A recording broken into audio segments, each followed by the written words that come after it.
to another episode of Chats with Jack and Matt. We're delighted to have our first guest on, a DP World Tour and LET coach and a coach to a lot of elite juniors, Craig Lockwood. So, Craig, thank you very much for jumping on with us. Thanks for inviting me, guys. I feel honoured that I'm the first guest. Hopefully, there's many more. You never have that one, but you took the first guest honours. So we're going to discuss today. Well, a little bit. The three of us haven't sat down and spoke for a long time, I guess. I mean, our journeys all started similarly, didn't they? At little channels. I mean, what a time! I think, like for the three of us, and kind of on previous chats, you guys have said about kind of the kind of coaches that we had and that we worked under, and the three of us were all assistants at the same time, weren't we? We worked in the same venue, and our goal really, when we first set out, is we were tasked with growing the junior stuff, weren't we? That was what we was told to do. Right, well, get your nut down and get involved with the juniors, grow the game. And we all kind of dove straight in, didn't we, really, with going to the schools and bringing them back and certain coaching sessions during the week. And it was good time. It was good fun, wasn't it? Definitely. I mean, we always said that we didn't really have a choice not to, did we? The person we was working under was very proactive in getting us doing it, wasn't he? Which kind of got us to where we are, really. Yeah, I think you're right, and perhaps if we hadn't have worked in that environment, I think the three of us probably wouldn't have had the passion that we now have to grow the game from kind of grassroots level and upwards. And it's certainly something that resonates with me, that we have to give back to that side, because we was all at that point at one point in time, weren't we? We all started out as a little junior that just went to the range with no aspirations, but just enjoying the game. I think the more that you can push that, the better, just for the game of golf, really. Yeah, definitely. You've got to grow the game. I mean, a lot of what we were just chatting without the recording, and weren't we, about a lot of people try and get into coaching and they want to be a tour coach, as you said, and it's far from it, isn't it? And as you said, you only know a handful of people that follow the tour around. Even yourself, you work with people on the tour. You know, you're still doing your bread and butter stuff at the club as well, aren't you?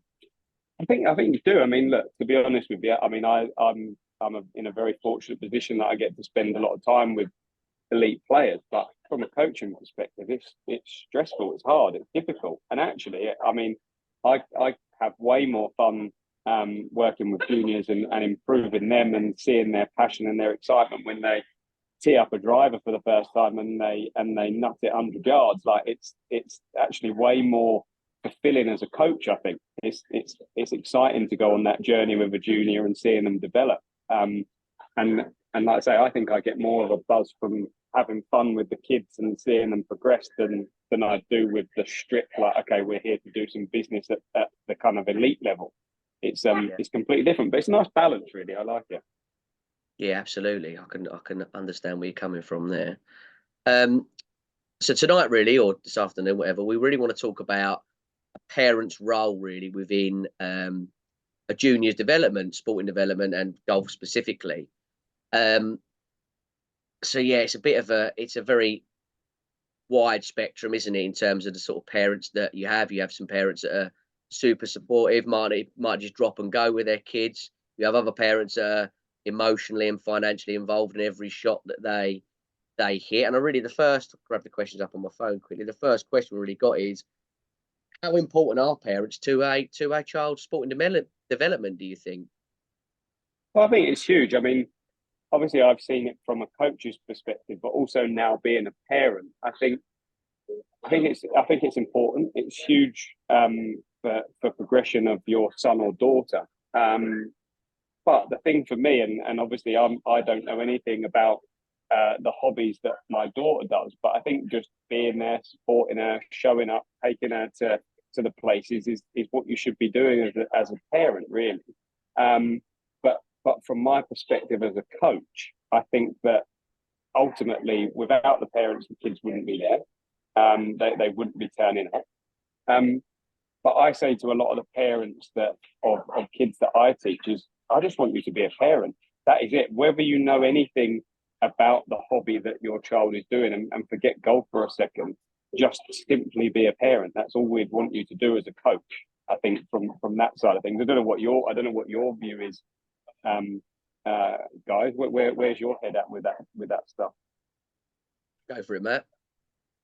Yeah, I absolutely agree with you. I think it's just, you want them to be supportive, to come down, ultimately enjoy it, have fun. We want the kids there, as you say, and they play a huge role in bringing the kids along to the sessions. It's a commitment, time wise, financially.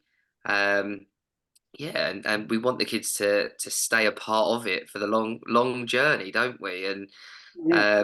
yeah, to start their journey for that, rather than just, oh, I don't like it. There's too much pressure on me to do this, do that, and yeah, we want them to have fun. Just be a part of it.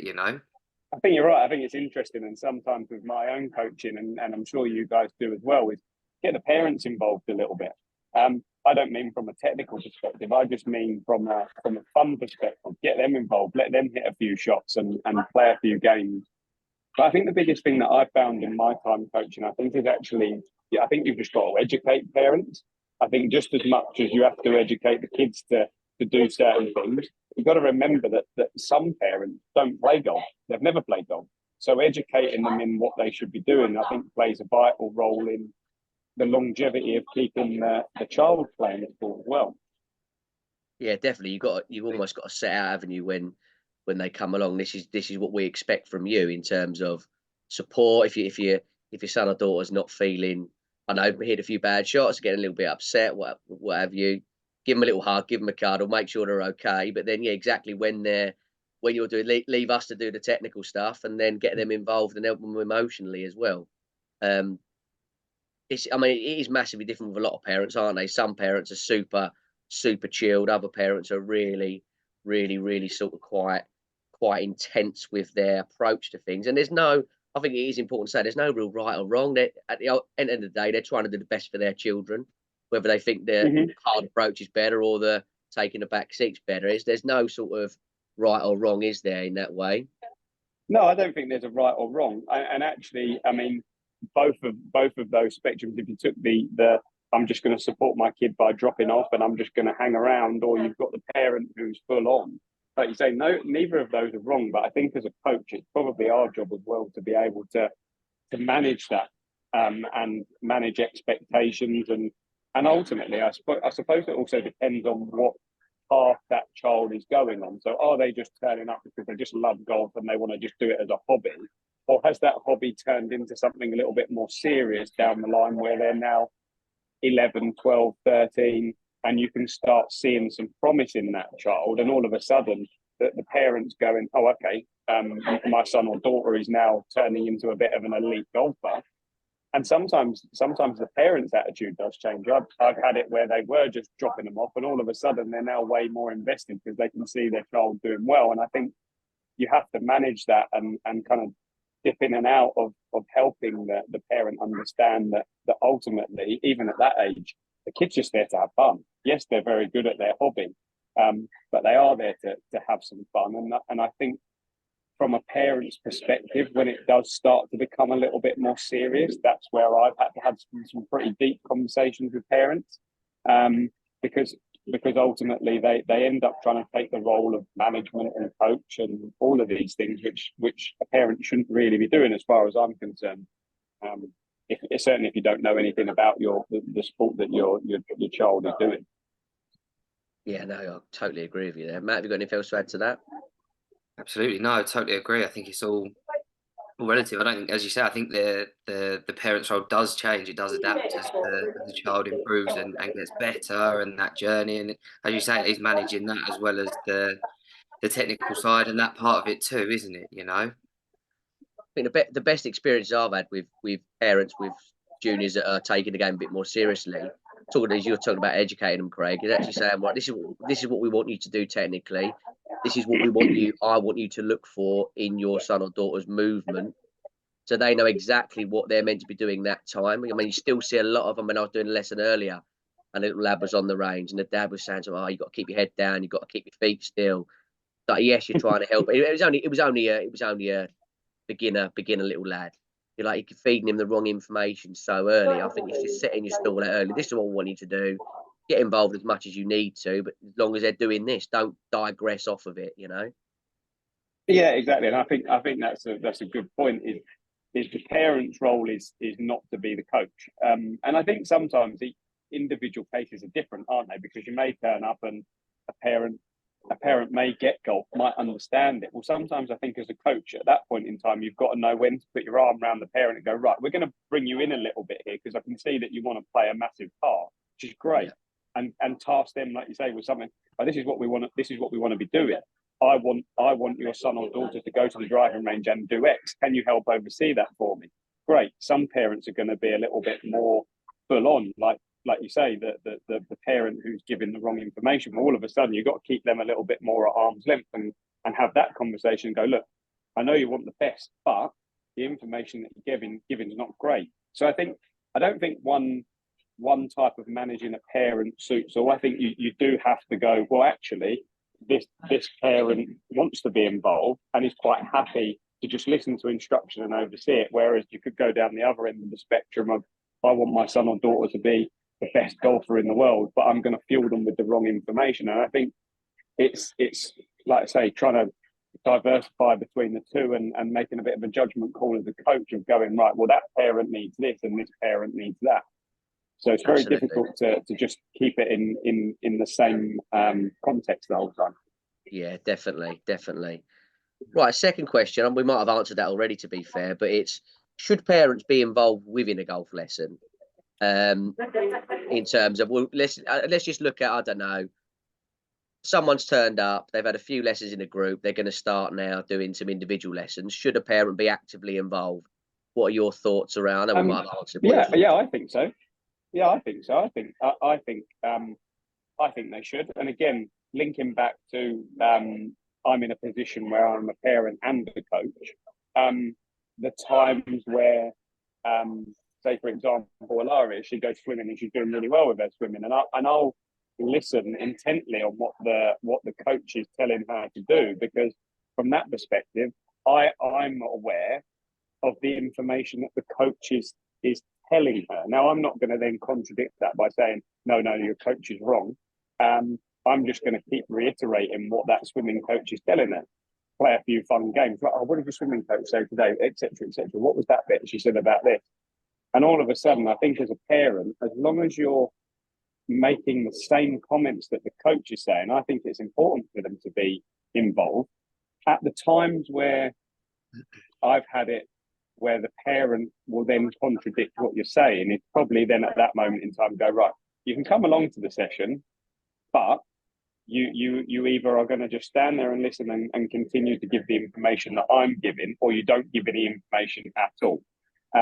So yeah, I think a parent, certainly from an individual perspective, it's sometimes difficult in a group environment, but seeing as we're using that as an individual session as kind of our example, I think, yeah, it's important for them to be around. And actually, I think if you think of it from a kid's perspective, it's quite nice to have your mum or dad there in a lesson as well, because actually sometimes it can be, I think you've got to remember that actually from a kid's perspective, it could be quite daunting being dropped off on an individual lesson. I mean, the three of us sitting on this phone call aren't exactly scary people, but for a 8-9-year-old, spending half an hour or 45 minutes or an hour with a coach that you don't really know is quite a strange thing. So I think from a kid's perspective as well, I think it's important for parents to be there and they feel comfortable, etc. Because I think that then you're going to get the best from the kid as well.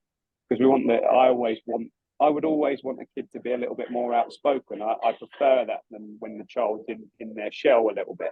And if the parent just gives them that comfort to be able to speak freely in a session, I think that's important too. So I think, yes, I think from both sides of the spectrum, just from the parent's point of view and also the child's perspective, I think it's important for them to be involved.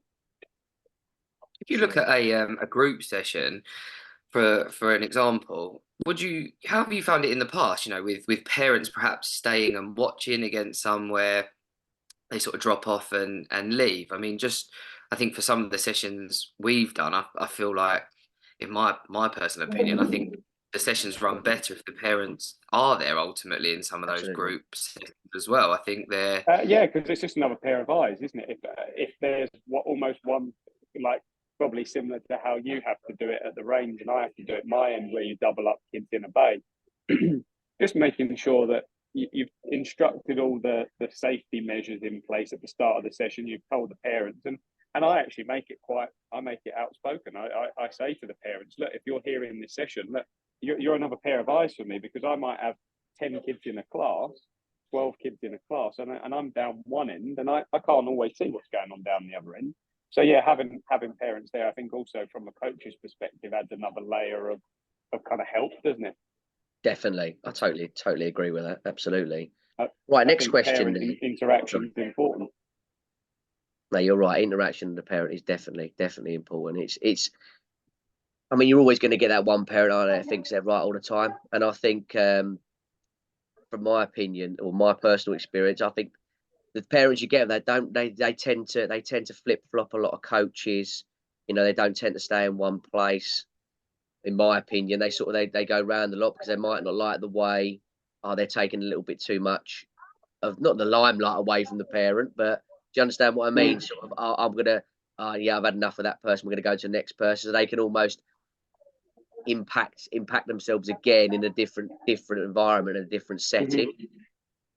Yeah, exactly. And I think again, when you're talking a little bit more about elite junior golf, I think from the word go, and in general, when I'm chatting to parents before we get going, and they say, right, okay, I want my son or daughter to be coached by you. They're doing well. They're doing this, and this. I think from a coach's perspective, it's important just to lay out the rules from the beginning. This is what we're doing. This is how we're going to go about it. This is the best way. These are my beliefs because of X, Y, and Z. If you're buying into that, great. If you're not buying into that, then unfortunately it's not going to work from the get go. And I think just laying everything out is quite important with the parents. I still think a lot of kids as well, they want that parent vindication, don't they? I mean, you see so many of them, they want that. Yes, they want praise from a coach like ourselves, but they want that. They want to see their mum or dad, see him hit a good shot or do something well. You know, I was the same. I always wanted to see my dad to see me do something well, and if it wasn't so well, I hoping he wasn't looking. But kids want their parents around, don't they? A lot of the time. They do. Yeah, exactly that. And I think going back to our point of why a parent should be there, of course they should be there. At the end of the day, I see it like this: is that a parent is enjoying seeing their son or daughter excelling at something and improving at something. And as a parent, I would get great satisfaction from that. And I'll link it back to swimming when Alaria couldn't even float, and now all of a sudden she's swimming on her back 100 meters, and you're like, that's great. Like, and I've been a part of that because I've watched it, and I've reiterated what the coach is saying. And I think from child to parent and parent to child, everyone's getting satisfaction from that, because like you said at the beginning, all a parent wants is they just want to see their kids doing well, don't they, and having fun. And if they're doing that, then great.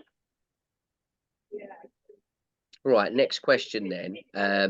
Looking at a golf tournament, so let's say we've got a junior that started competing on some of the local, sort of the regional tours. So obviously we work in Essex County, maybe playing some British Junior Golf Tour things. What role should a parent play at a tournament? So we've rocked up, we're playing a tournament. What should we see a parent do and not do, really?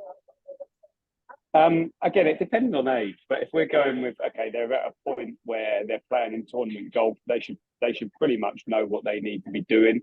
I think, yes, I quite like it turning up to a tournament and the parents kind of going, right, Matt and Jack have said to you, right, you need to do this. So we're going to go to the putting green, we're going to hit a few putts, we're going to warm up and kind of just oversee what the coach is saying. But from then on in, once they're playing, it's win, lose or draw. Like, I just want a parent to put their arm around their kid at the end of the day.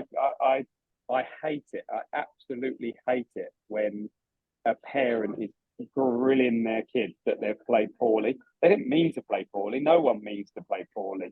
It's kind of one of those. Do you ever remember watching the program Room 101 where you used to put things in there that you just didn't like? Yeah. A parent grilling their kid under the age of 17, 18, it's just not for me, that. And if it could be banned, I would ban it, because all I would want the parents to do is put their arm around. You know what? Yeah, you've done really well there today.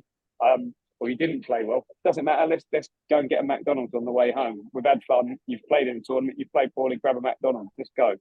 Cheer the kid up. Be a parent. Like if they've done something that badly, and you think from an elite perspective, the coach should do that. And I'm not saying scream at them, but do you know what? You didn't do this right because of X, Y, and Z, and actually make a plan moving forward rather than just grilling them. It's just not needed.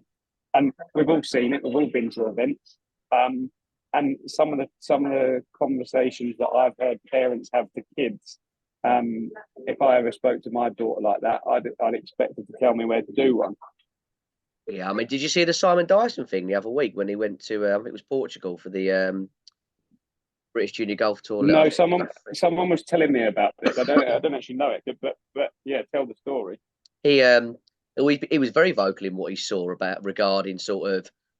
He went as far to say there was lots of verbal abuse. He even said there was reports of some form of whether he might be talking out a term, but some like physical abuse from parents out on the golf course, which is just well. I mean, ridiculous. I've seen that. I mean, we know we've spoken about it in depth. I've seen both of those things happen, and it's ridiculous. It's madness to think that you're. Do you know what it is? It's the parent who has failed as a sports person, and this is going to sound really harsh. They've failed as a sports person, and they are just purely trying to live their dream through their child. And if they don't make it, then their child's failed. And kind of black and white as it is, that is what it is, isn't it? Yeah. That is their parent thinking that grilling their kid's gonna make them the best player in the world. And don't get me wrong, there has been, like, you look at, I watched that movie the other day about Serena and Venus Williams. Now, how true that is, but actually all the dad did was just got them to turn up to places and push them and basically push their story as much as he could. You look at Tiger and his dad, but it was never to the point that you're kind of whacking your kid. Like there is definitely a cut-off point, isn't there? Yeah, definitely. I think as well, I think as a player as well, you're your own biggest critic as well. Like, when you've played bad, you know how bad you've played. You don't need someone else to go and call you all these names under the sun and what you feel that anyway. You feel pretty bad and down about it, and you want someone, as you say, to just put their arm around you and go, "You've had a bad day. Let's move on to the next one." Yeah, it doesn't matter. That's not a parent's role, is it? Going back to what the question was, a parent's role at a tournament is not to give your child a grilling, because what will end up happening, it gets to a certain point, and again, we've all seen it. You've got a child who is excelling in their sport, and the parent is grill, gets to 16, 17 and goes, do you know what? I can't be bothered with this anymore. And they just drop out. And you don't know whether that child is going to be the next superstar. But they could have been if that parent hadn't been grilling them the whole time, and they'd been nurtured a little bit better. And that's the last thing that we want, is people dropping out of the sport, because even if they don't play golf at an elite level or professionally or want to do it as a career, that person has now fallen so far out of love with golf that they don't want to do it anymore. So we've actually they just become another statistic of someone dropping out of the sport, when actually elite level performers, you want to try and keep them in the sport for as long as you can, or they go work up the city and all of a sudden they've got a skill of being able to play golf and impress people at corporate days and things. But if they don't want to do it anymore, then that's something moving forwards that people forget. Is actually golf is quite a invaluable toolbox, isn't it, really, in terms of outside of talking about elite golf, of just being somebody who is very good at golf, working in the city is like opening so many doors. Yeah, absolutely. I think as well, golf's a marathon, sprint, isn't it? Golf's a marathon, not a sprint, isn't it? I think so many times there's a lot of pressure to be the best at a certain age, as you say. Actually that junior might not be the best at 16, but be a very good golfer. But you never know how they're going to progress in the few years after that too. And actually that journey's done out of nowhere because you haven't given it a chance to happen. Exactly, and I think probably for a lot of parents that are watching this now is probably worth understanding that a couple of people that I work with they, if you want to use the term made it, they've both been 34, 35. Now, that's obviously like you say, a very long marathon to a point that you kind of need to get to. And I'm not saying that that's the same for everybody, but the point is you've never even given that a chance to develop if they are elite, and you, as a parent, you've just continuously grilled them. Yeah, you're not going to last that long, are you?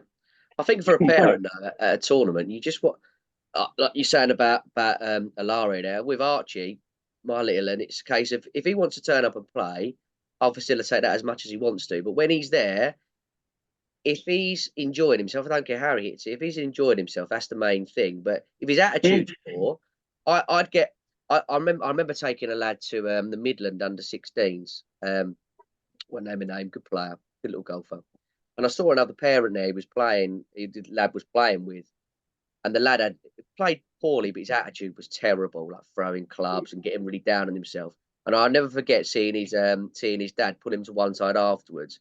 Said, "I'm not embarrassed by your play, but I'm embarrassed by your behaviour. You embarrassed me today on the course." And that really, I thought, God, Christ, that was massive. It was nothing to do with his performance at all to do with his attitude, because attitude goes a massively long way.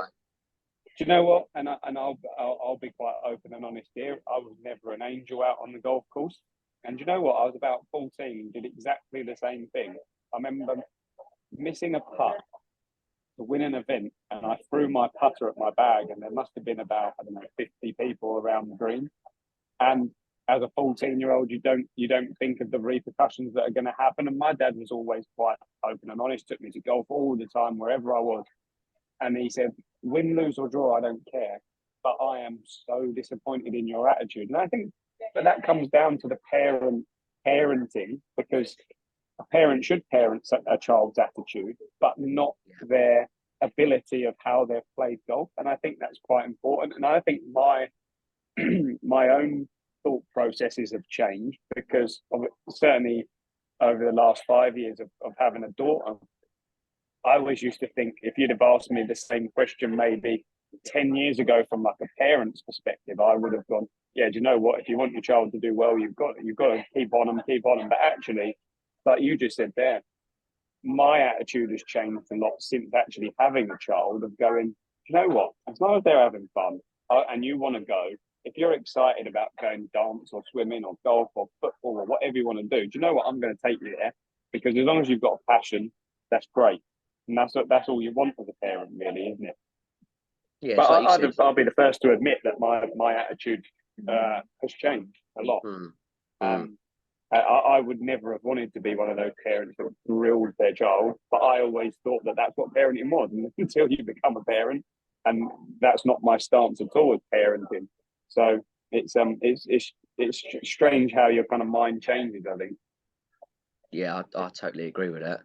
We'll have to wait for that one, Matthew. Yeah. Yeah. Moving off of that. Yeah. Next question. Yeah. We're coming to the end now, because I'm conscious of the time. And again, thank you for your time. But yeah, just to summarise, really, we want parents involved, don't we? We want them actively involved, but in the right way. You know, if they're going to a golf lesson, we want them to be involved in that lesson, but understanding the technical points or the whatever points we're trying to get across to the kids, and for them to be almost to be us during well, actually, let's do one last question. We've got 4 minutes left. Practicing so that outside of a lesson, the parent is majorly important. As you said about being the eyes earlier, I think the parent's majorly important in that factor. When you're coming down the range 3 or 4 times a week, if you're trying to become an elite player and that parent is with you, they've got to know what they're doing technically, so they can make sure. Well, you must see with a lot of kids that they go away for a few weeks. You might not see them. Jesus, what are you doing when you come back? You practice hard, but you've done it completely. You've done it slightly wrong. I think the parents are majorly important. They're to keep them technically on the straight and narrow when you're not with them every minute of their day. Yeah. And I think it comes back to that education point, doesn't it? Is that you explain to a parent that you want them to be involved, and this is what I would want you to do. And yeah, when you take your son or daughter to the driving range, this is what I want you to be. This is how I want you to structure it. And I'm telling you this because this is my knowledge of how I believe that your child is going to develop and and become the best golfer that they can be.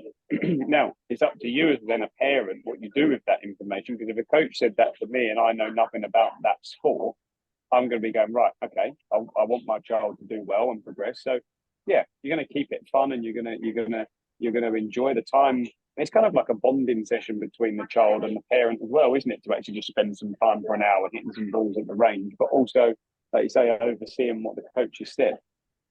Yeah, a dangerous parent is a parent that thinks they know a lot but doesn't know a lot, isn't it? Yeah, It's exactly. really dangerous. And I think that's where it's quite interesting, because as a coach and a parent, I understand both roles quite well now. I think I'm not always going to parent perfectly. No one ever does. But at least from a coach's perspective, I know if her swimming instructor said this, I'm certainly not going to be contradicting it and saying, do you know what? No, actually, what I want you to do is swim with your fingers apart, because I've seen all this research that you should swim with your fingers apart. Like, I'm not going to say it. That's basically the same, isn't it? When you say about, oh, when a parent says keep your head down and keep your feet still, that's like me saying to Alara, yeah, swim with your fingers open, because it's going to be brilliant for you. Right, just finally then, what is coming up for Craig over the next couple of months? So I think from like a junior perspective, we've got all the under 12 Essex stuff going on. So between like the development coaches, we're going to be putting on some big kind of group events across 3 different venues. We've got our own individual stuff that we're doing as well, which is great. So Jack's also an under 12s coach. So we've got that coming up. And then from my own point of view, I'm out to Dubai next week, doing some coaching, America the month after, out on tour in May, June, July. So yeah, I've got lots going on. Yeah, busy time. The weather's just getting nice here though. You want to stay over here? It's lovely now. Sun's shining now. It's all right if you're a duck, isn't it? Yeah, absolutely right. Right, well, thank you very much anyway. Essential part of golf attire at the moment should be flippers and a snorkel. Yeah, wellies. I've got wellies sitting next to me in this office. Wellies all day long. Nightmare. Right, I'm going to stop the recording now, but thank you very much for that, Craig. Much appreciated, mate. Yeah, no worries. No Thanks worries. very much, That's good. Craig. I like it. I think it's important to put your points across.